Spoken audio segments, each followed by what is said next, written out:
नमस्कार डॉक्टर मुनीश, बहुत बहुत स्वागत है आपका। नमस्कार अंजू जी, अभिनंदन सभी का। सर, बंगाल में बीजेपी की सरकार बन गई है, शुभेंदु अधिकारी नए सीएम बन गए हैं, शपथ ग्रहण हो चुका है। लेकिन बंगाल में जिस तरह से बीजेपी ने जीत दर्ज की है, उससे सबसे ज्यादा डर आम आदमी पार्टी को लग रहा है। केजरीवाल अलग स्टेटमेंट दे रहे हैं और भगवंत मान पंजाब में जगह जगह घूमकर लोगों को डरा रहे हैं कि बीजेपी तो पंजाब के जो लोग हैं, पंजाबी हैं, उनको देशद्रोही बता रही है। ये किस तरह की राजनीति है सर? क्योंकि पंजाब में आम आदमी पार्टी के पास रिपोर्ट कार्ड इनका इतना पुअर है कि इनके पास कुछ दिखाने को है नहीं, अचीवमेंट्स इनके पास है नहीं। जो बदलाव के लिए आए थे पंजाब में आज से 4.5 साल पहले 2022 में कि पंजाब में बदलाव करेंगे, उनके पास करप्शन, मनी लॉन्ड्रिंग और इनके मंत्रियों के घोटालों के अलावा खालिस्तानी जो सेंटिमेंट्स को ये भड़काने में जुटे हुए हैं, दैट शोज मेयर डेस्परेशन। जैसे होता है ना, खिसियाई बिल्ली खंबा नोचे। तो अब इनको अपनी हार दिख रही है 2027 में होने वाले इलेक्शन में, इसलिए अब ये लोगों को आतंकित करने में जुटे। अब शुक्राना यात्रा जो उन्होंने निकालने की जो ऐलान इन्होंने शुरू किया है, वतन के लिए जान देने वाले पंजाबियों को देश विरोधी बता रही है बीजेपी, सीएम भगवंत मान। हमें बीजेपी कांग्रेस की राजनीति में जाने की आवश्यकता नहीं है। लेट अस फोकस ऑन आम आदमी पार्टी। आप अपने ग्राफ की बात कीजिए, लेकिन आप तो सत्ता परिवर्तन के साथ साथ व्यवस्था परिवर्तन के लिए आए थे ना।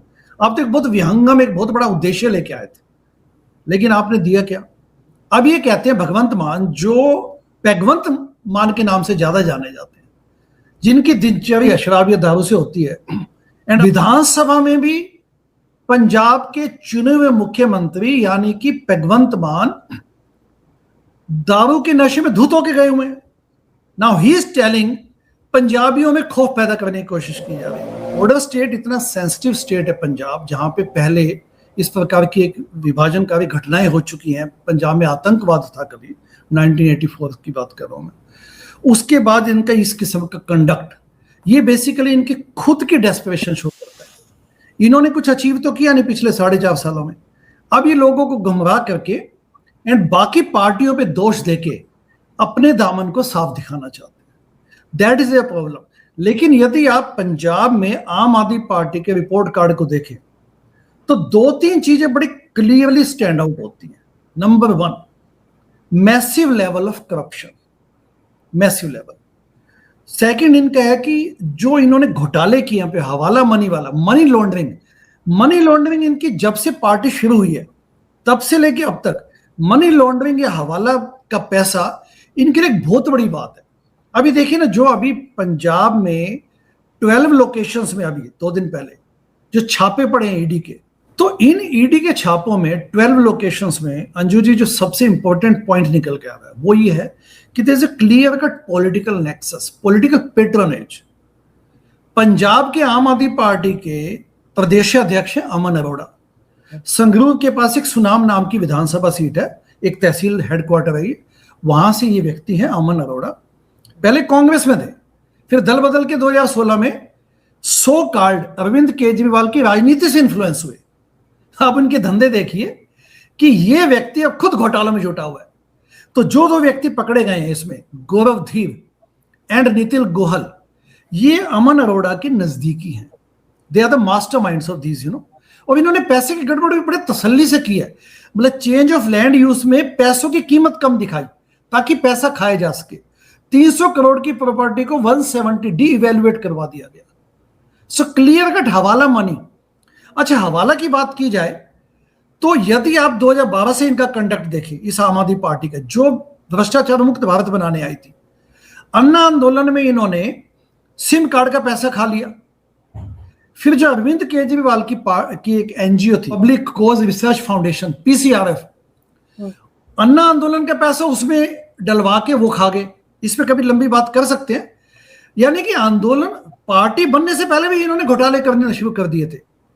फिर जब 2017 में ये पॉलिटिकल पार्टी बनी, उसके बाद सत्ता में आए 2015 में दिल्ली में, तो 2017 में सत्येंद्र जैन जो इनके दिल्ली में मास्टरमाइंड है, ऐसे काम करने के लिए। इनके ये शेल कंपनियों का स्कैम आपको ध्यान होगा कि इस पे बड़े आरोप लगे थे इन पे कि कलकत्ता में इन्होंने कैसे शेल कंपनियां बनाई।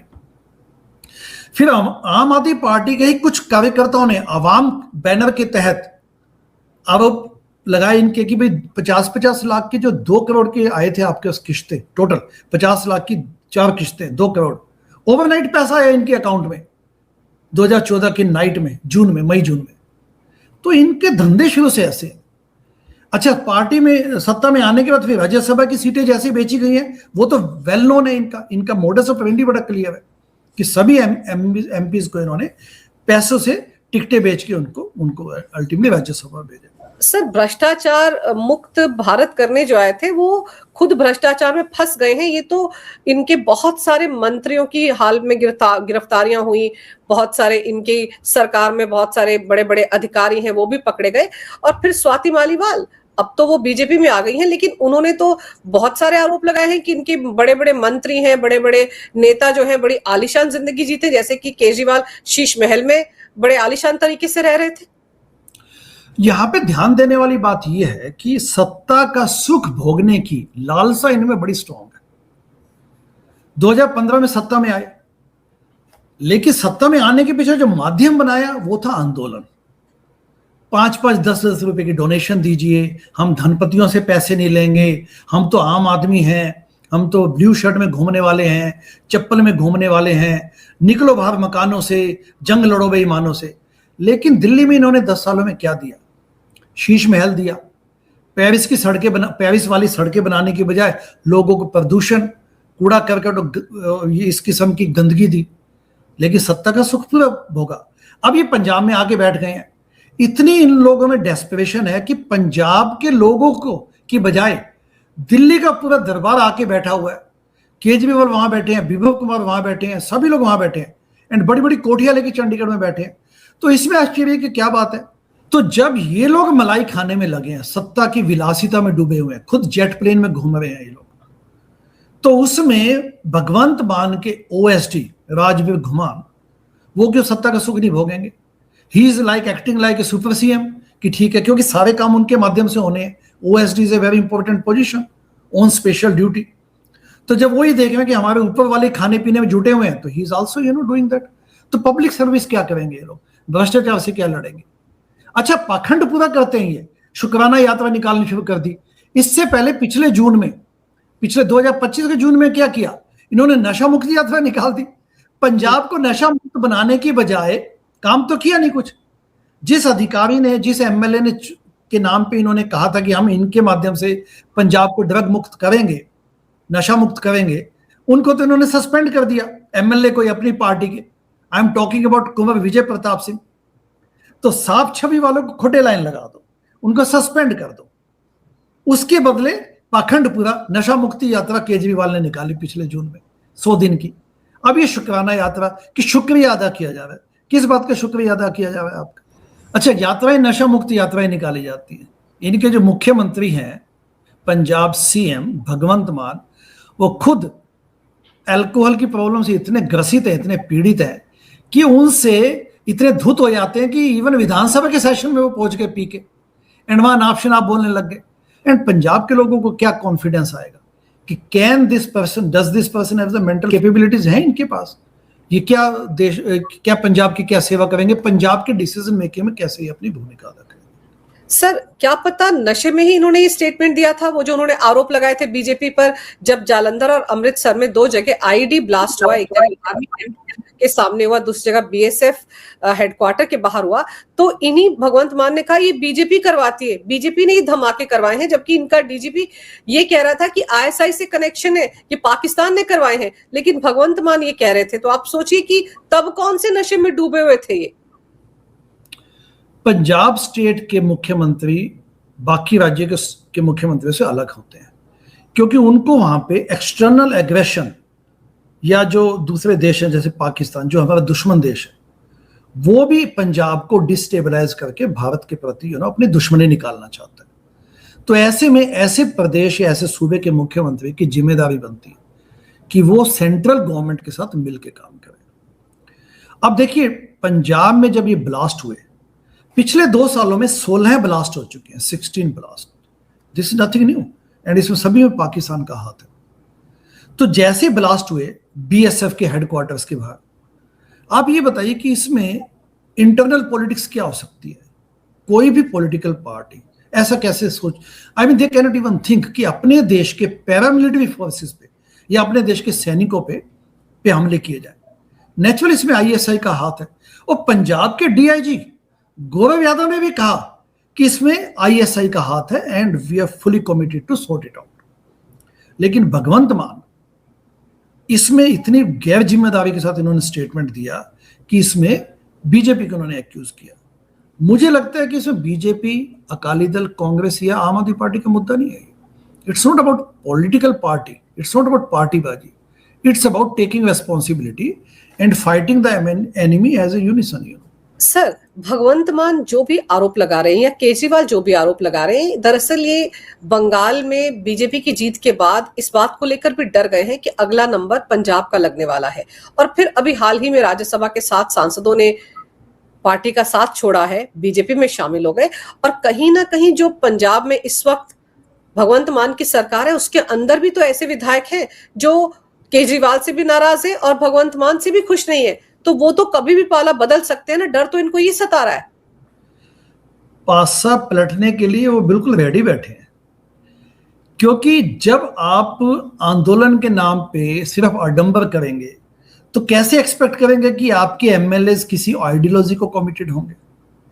नाम तो भ्रष्टाचार मुक्त देश बनाने की हुई थी बातें तो, लेकिन पिछले 4.5 सालों में पंजाब में भी सिर्फ मौका परस्ती की राजनीति की गई है, पैसा लूटने की, खजाना लूटने की राजनीति की गई है। ऐसे में जो एमएलए हैं वो नेचुरली इस वक्त डेस्परेट है, उनको चुनाव भी लड़ना है 6-8 महीने बाद, और काफी इनके एमएलए तो बाकी पार्टियों से आए हुए हैं। अमन अरोड़ा जिनकी बात हुई है अभी, प्रदेश के आम आदमी पार्टी के प्रदेश अध्यक्ष हैं। मैं आपके दर्शकों को ध्यान दिलवाना चाहूंगा कि यही अमन अरोड़ा पे पंजाब में विजिलेंस डिपार्टमेंट ने छापा मारा इनको। ये क्या करते हैं, क्या किया इन्होंने कि इन्होंने वहां पे फेक सर्टिफिकेट नोटिस जारी करने शुरू कर दिए इनकम टैक्स रेट के। तो ऐसे में नेचुरली बिजनेसमैन या जो लोग थे जिन पे ये नोटिस जिनको गए, वो आते हैं उनके पास कि माई बाप बताइए हम क्या करें, हमें आप इससे छुटकारा दिलवाइए। So this is the way to collect money. ये पैसा खाने में जुटे हुए थे। ऐसे लोगों को इन्होंने प्रदेश अध्यक्ष बनाया हुआ है। तो जब आपके मंत्री भ्रष्ट होंगे और उसके बाद अब 7 एमपीज जो इनके गए हैं, यहां ये ध्यान देने वाली बात है कि घर का भेदी लंका ढाई वाली सिचुएशन पैदा हुई पड़ी है इनकी। पार्टी में आंतरिक फूट इतनी ज्यादा है कि ये पार्टी कभी भी बिखर सकती है। इनके एमएलए भी राघव चड्ढा की तरफ जाने लगे हैं, ऐसी पूरी आशंका है। इस बात को जब लोगों से बात की जाए पंजाब में, तो पीपल आर डेस्परेट। इनके एमएलए, इनके जो पार्टी के लोग हैं, they all are desperate now, क्योंकि they have nothing to show. And at the same time इनके कारनामों से, क्योंकि पहले इन्होंने जब टिकटें बेची राजेंद्र गुप्ता को, अशोक मित्तल को, सब जो धनपतियों में इन्होंने पैसे ले लेके टिकटें बेची, तो आप किस किस्म की लॉयल्टी एक्सपेक्ट करेंगे? अब वेंडेटा पॉलिटिक्स के माध्यम से अब उन्हीं को तंग करने लग गए। देखिए इनकी खासियत है कि बौखलाहट इनकी इस लेवल पे देखिए कि जब इनके 7 एमपीज चले गए, तो आप बैठ के सोचिए कि हुआ क्यों राघव चड्ढा चला गया, क्यों अशोक मित्तल चले गए। अशोक मित्तल वही हैं जो लवली प्रोफेशनल यूनिवर्सिटी वाले, जिसने केजरीवाल को बोला था कि आप मेरे घर पे आके रहिए दिल्ली में, जब उनकी कोठी चली गई थी सीएमशिप के बाद। तो ऐसे लोग आपसे चले गए। राजेंद्र गुप्ता इतना धनपति है, बड़ा बड़ा पैसा है उनके पास, कि अब वो भी उनको छोड़ के चले गए। तो इन्होंने क्या किया, संदीप पाठक, राजेंद्र गुप्ता, इन्होंने अब उनके खिलाफ एक्शन लेना शुरू कर दिया। जो वेंडेटा पॉलिटिक्स है, ये बदले की भावना की राजनीति का लेवल देखिए इनका, कि इनके जो 3 एमपीज है, मैं 3 एमपीज का एग्जांपल दूंगा जो अब आम आदमी पार्टी छोड़ के दूसरी पार्टी में चले गए हैं। तो एक उसमें संदीप पाठक, इनके बड़े चहेते थे, उनके खिलाफ एफआईआर लॉन्च करवा दी 2-2। अब वो हाईकोर्ट में गए कि कम से कम मुझे एफआईआर की कॉपी तो दीजिए। फिर बात करते हैं राजेंद्र गुप्ता की, जो पंजाब में उनकी बड़ी बड़ी फैक्ट्री है, ट्राइडेंट इंडस्ट्रीज के मालिक हैं वो, उस पे इन्होंने छापे लगवा दिए आम आदमी पार्टी की गवर्नमेंट ने पंजाब में। और हरभजन सिंह से खुंदक निकालने के लिए जी सिक्योरिटी उनकी हटा दी, उनकी सिक्योरिटी हटा दी, सिक्योरिटी बंदोबस्त हटा दिया। सो पंजाब में जो पुलिस महकमा है उसका मिसयूज का लेवल देखिए कि ये जो एग्जांपल दिया मैंने अभी जी सिक्योरिटी वाला, उसके साथ साथ आप ये भी देखिए कि पहले कुमार विश्वास के प्रति खुंदक निकालने के लिए उसके पीछे पुलिस लगा दी पंजाब की। दिल्ली में तो ताकत थी नहीं इनके पास, क्योंकि दिल्ली की पुलिस तो आती नहीं इनके पास, मतलब आम आदमी पार्टी गवर्नमेंट के पास नहीं थी। तो इन्होंने एक दूसरा जो बीजेपी के बग्गा हैं तेजिंदर बग्गा, उसके खिलाफ भी उन्होंने पंजाब पुलिस लगा दी थी। पंजाब पुलिस कुमार विश्वास के खिलाफ लगाई, बग्गा के खिलाफ लगाई, और अब इनके खिलाफ यहां पे लगा दी। तो दिस शोज कि ये किस प्रकार से पंजाब पुलिस को, जिनका काम है लॉ एंड ऑर्डर को मेंटेन करना, उसका किस प्रकार से मिसयूज किया जाता है।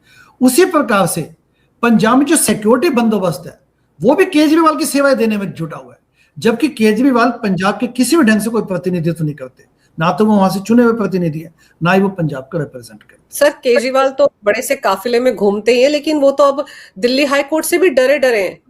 आप देखिए कि दिल्ली हाई कोर्ट में शराब घोटाले के मामले पर जस्टिस स्वर्णकांता शर्मा ने शुक्रवार को सुनवाई करनी थी, लेकिन इन्होंने तो बहिष्कार कर दिया, ये वहां पहुंचे ही नहीं।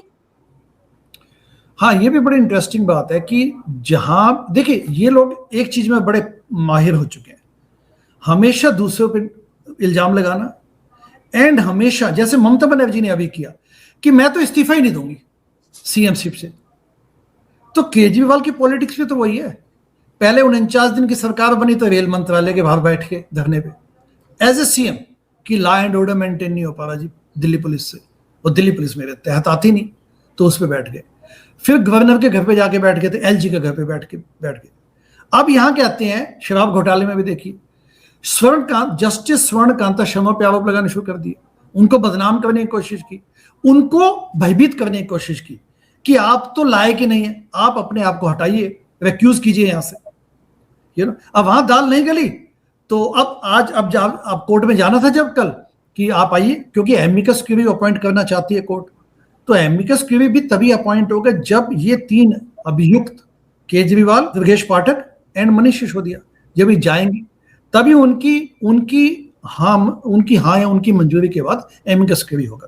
तो court wants to help them, but ये वहां जाने को तैयार नहीं है।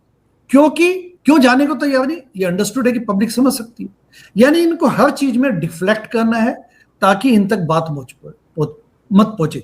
यहां पे मैं अंजू जी एक बात ध्यान दिलवाना चाहूंगा, इवन तिहाड़ जेल में भी जब ये बंदा पकड़ा गया था, यानी कि अरविंद केजरीवाल, ईडी के 8 नोटिस को इन्होंने इग्नोर किया। 8 नोटिस। जब आपका सब कुछ स्पष्ट था, आपने कोई गलती नहीं की, तो आप ईडी से मिलने क्यों नहीं गए? ईडी के समन्स का आपने उसको ऑनर क्यों नहीं किया? आपको तो बल्कि खुद वॉलंटियर करना चाहिए था कि ईडी मैं आपके पास आता हूं, आप मेरे से जो प्रश्न पूछना चाहते पूछिए, मुझे तो कोई चिंता नहीं है। तो ही केप्ट अवॉइडिंग देम। फिर जब अल्टीमेटली कोर्ट से रिलीफ नहीं मिली तो ईडी ने जाके इनको दबोचा था। उसके बाद तिहाड़ जेल में भी ये लगभग 5 मंथ्स तक, 5 महीने तक जेल में थे। लेकिन ओडेसिटी देखिए कि दिल्ली की सरकार भले पैरालाइज हो गई हो, क्योंकि मुख्यमंत्री खुद जेल में है, इन्होंने इस्तीफा देने से मना कर दिया। ये ममता बनर्जी के भाई हैं, ये इनका आचरण देखेंगे तो आप, ही रिफ्यूज्ड टू रिजाइन, क्योंकि ये चाहते थे कि सुनीता केजरीवाल को मुख्यमंत्री बनाया जाए और किसी दूसरे व्यक्ति को ताकत मत दी जाए, इसलिए इन्होंने इस्तीफा नहीं दिया। अब जब आप मुख्यमंत्री जेल में हैं तो कैबिनेट की मीटिंग्स नहीं हो सकती, आला अफसरों के साथ मीटिंग नहीं हो सकती, तो आपका प्रशासन कैसे चलेगा? बट इनको किसी बात की कोई चिंता नहीं थी। उसके बाद आने के बाद एक पंगु व्यक्ति को, आतिशी मौलाना को अल्टीमेटली इन्होंने सीएम बनाया।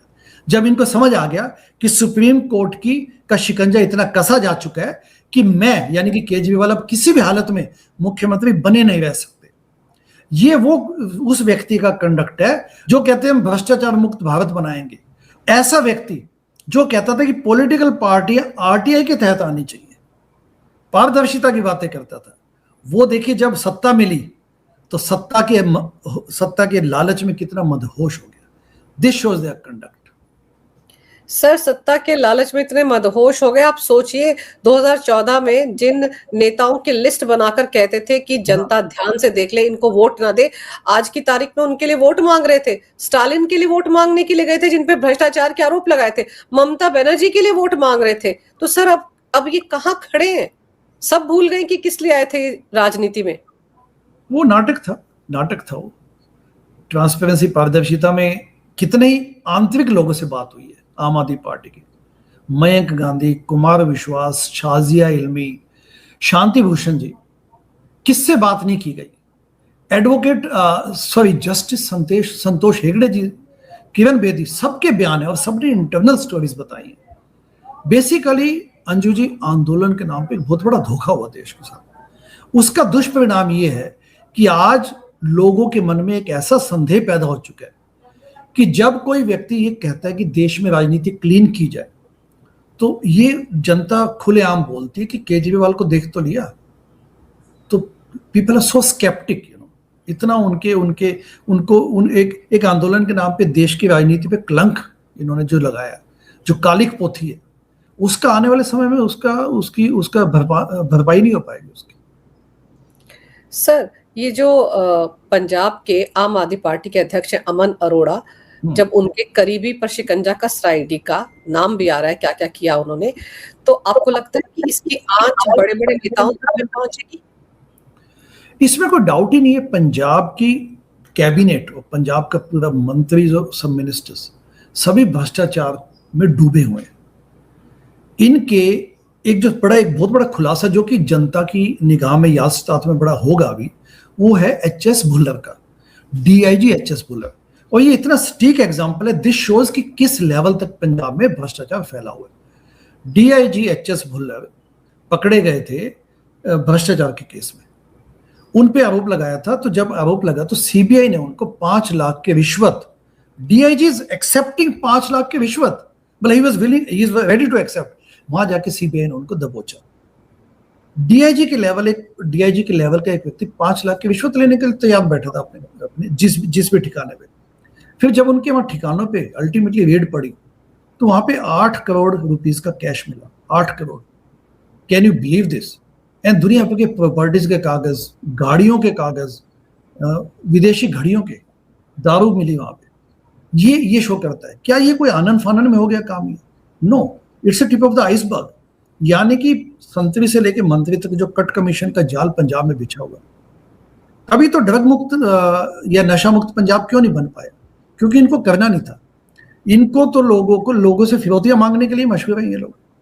इनके पिछले 4.5 सालों में 10 से ज्यादा मिनिस्टर्स किसी न किसी प्रकार से पकड़े जा चुके हैं। ईडी की रेड पड़ी है या विजिलेंस डिपार्टमेंट की या करप्शन के क्लियर कट केसेस में ये गिरफ्तार हुआ। इनके 10 मिनिस्टर्स की बड़ी लंबी चौड़ी लिस्ट है। एक लेटेस्ट एग्जांपल दूंगा, हरदीप सिंह मुंडिया, लेटेस्ट जो अभी लगभग 3 हफ्ते पहले, वो मिनिस्टर राजस्व मंत्री हैं वो एंड अर्बन डेवलपमेंट। उन पे आरोप लगाया बिजनेसमैन ने प्रेस कॉन्फ्रेंस करके कि मेरे से ये पेंडिंग किस्तें मांग रहा है मंत्री। तो आप समझ सकते हैं, जब ये तो एक बिजनेसमैन के पास एक हिम्मत थी कि वो बाहर आके निकला एंड ही टोल्ड। दुनिया भर के बिजनेसमैन तो बताएंगे भी नहीं आके कि हमसे किस प्रकार से हमें किस्तें देनी पड़ती हैं। तो जो अभी जो ईडी की रेड्स पड़ी है वो भी इसी किस्म का है, अल्टीमेटली मनी लॉन्ड्रिंग, फिरौती एंड पॉलिटिकल पैट्रोनेज के माध्यम से पूरा भ्रष्टाचार। दिस इज व्हाट पंजाब का जो इस वक्त स्टेटस है इनका। तो ऐसे में आप क्या उम्मीद कर सकते हैं कि पंजाब की जनता के लिए उन्होंने क्या विकास काम किया होगा? सर, अभी हाल ही में बहुत सारा एम्युनिशन मिला है, हथियार मिले हैं, 3 किलो आरडीएक्स मिला है। फिर जिस तरह से खालिस्तान टाइगर फोर्स ने कई जगह धमाके करके जिम्मेदारी ली, तो ये सब कुछ देखना और संभालना तो भगवंत मान की जिम्मेदारी है ना, क्योंकि वो तो गृह मंत्री भी हैं पंजाब के।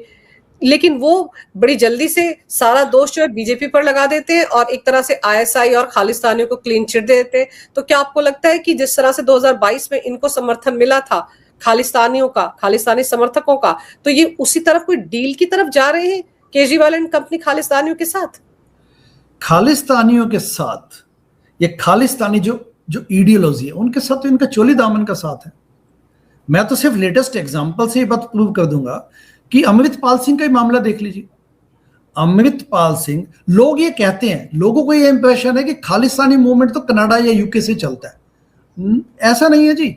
अभी देखिए ना, ये जो अमृतपाल सिंह ने जो किया 2022 में, वो 10वीं पास लड़का, एक बंदा यूएई से वापस आता है, अनपढ़ सा बंदा, एक भिंडवे वाला जैसी एक पोशाक पैदा अपने को ढाल लेता है उस पर्सनैलिटी में, एंड एक संत बन जाता है या एक रिलीजियस उसके लिए, एंड उसके बाद खालिस्तानी मूवमेंट की पंजाब में बातें करने लग जाता है खुलेआम। पंजाब में ही इज क्रिएटिंग, जहर फैला रहा है वो वहां पे। 2022 की बात में लेके चलता हूं आपको, एंड अपनी प्राइवेट मिलिशिया बना ली उसने। क्या औकात है उस बंदे की बताइए। तो उसको पूरी पॉलिटिकल पेट्रोनेज मिली हुई थी। ये अमृतपाल सिंह जो एनएसए के तहत डिब्रूगढ़ आसाम में इस वक्त बंद है, जिसने वारिस पंजाब दे पार्टी बना ली, इसका कंडक्ट आप देखिए। इसको पूरा इसको संरक्षण दिया गया। किसने दिया? भगवंत मान की पंजाब गवर्नमेंट ने दिया, आम आदमी पार्टी पंजाब गवर्नमेंट ने। इसकी हिम्मत देखिए इस बंदे की, इस खालिस्तानी बंदे की, कि ये पंजाब में लोगों को घूम घूम के क्या बोल रहा है। कहता 150 साल से सिखों को दबाया गया, पहले ब्रिटिशर्स ने दबाया, अब हिंदू दबा रहे हैं, एंड पंजाब की आम आदमी party government is tolerating that. Private militia बना के पुलिस स्टेशंस पे वो करने लग गया। He is attacking private militia, उसकी वहां फुल रही है पंजाब में। तो जिस बंदे को अल्टीमेटली सेंट्रल गवर्नमेंट ने जाके पकड़ा, जिस आतंकवादी को 2 साल पहले, अब जब उसका 2 साल के बाद एनएसए मतलब रिव्यू करने का मौका आया, तो अब पंजाब गवर्नमेंट का स्टैंड देखिए। पंजाब गवर्नमेंट कहती है कि इस पे एनएसए हटा दो, नेशनल सिक्योरिटी एक्ट, क्योंकि हटेगा तो पहली बात तो सिचुएशन क्या चेंज हुई कि आप एनएसए हटाएं। पहले बात तो दलील ही गलत है, बट इसमें आप इनका एंगल देखिए, इनकी पॉलिटिकल अपॉर्चुनिटी का वो देखिए। ये चाहते हैं कि एनएसए हटेगा तो ये बंदा ultimately despite all the charges ये बेल पे निकल के आएगा बाहर। आएगा तो पंजाब में भड़काएगा लोगों को, भड़काएगा तो फिर वो खालिस्तानी उन्माद पैदा किया जाए। इलेक्शन होने वाले हैं 6-8 महीने बाद, तो उसका फायदा उठाने के लिए। बट पंजाब की जनता इतनी बेवकूफ नहीं है। They don't want any kind of this वेमनस से या इस किस्म की उनकी राजनीति करनी भी नहीं है। पंजाब ने कभी भी खालिस्तानियों का समर्थन नहीं किया। ये पॉलिटिकल पैट्रोनेज थी पहले भिंडरवाले के माध्यम से, इंदिरा गांधी ने दी थी, तभी हुआ था। अगर इंदिरा गांधी पंजाब में पॉलिटिकल पैट्रोनेज ना देती तो खालिस्तानी मूवमेंट कभी खड़ा होना ही नहीं था। और इस वक्त भी जो कनाडा में थोड़ा बहुत हुआ है वो इसलिए हो कि कनेडियन गवर्नमेंट ने वहां पे उनको दिया, शायद दिया, एंड पाकिस्तान ने ऑफ कोर्स आईएसआई ने। बट पंजाब के लोगों में इस किस्म की कोई भावना नहीं है। वहां पे अमन चैन है, रोटी बेटी का रिश्ता है, एंड लोगों में बड़ी सिखों और हिंदुओं को लेके, हिंदू पंजाबियों को लेके कोई प्रॉब्लम्स नहीं है वहां पे। सर प्रॉब्लम नहीं है, लेकिन उसको क्रिएट किया जा रहा है। ये जो शुक्राना यात्रा, इसके दौरान भी कहा जा रहा है कि पंजाबियों को देश विरोधी बता रही है बीजेपी। ये डायलॉग भगवंत मान बोल रहे हैं तो लोगों को भड़का रहे हैं, और कहीं ना कहीं उनको लगता है कि अगर जमानत पर बाहर आ जाता है अमृतपाल सिंह तो उसका फायदा इनको हो सकता है, क्योंकि फिर जो खालिस्तानी इनसे नाराज हो गए हैं उनके कहने पर ही शायद अमृतपाल के ऊपर से एनएसए हटाया गया है, और उसका फायदा भगवंत मान और केजरीवाल को लग रहा है शायद चुनाव के दौरान उनको मिल जाए जो अगले साल होने वाले हैं, क्योंकि बंगाल का हाल देखने के बाद दोनों के तोते उड़े हुए हैं। सर आपने समय निकाला, बहुत विस्तार से इस विषय पर बहुत अहम जानकारी मेरे दर्शकों को दी। आपका बहुत बहुत धन्यवाद। नमस्कार, जय हिंद। थैंक्स, जय हिंद।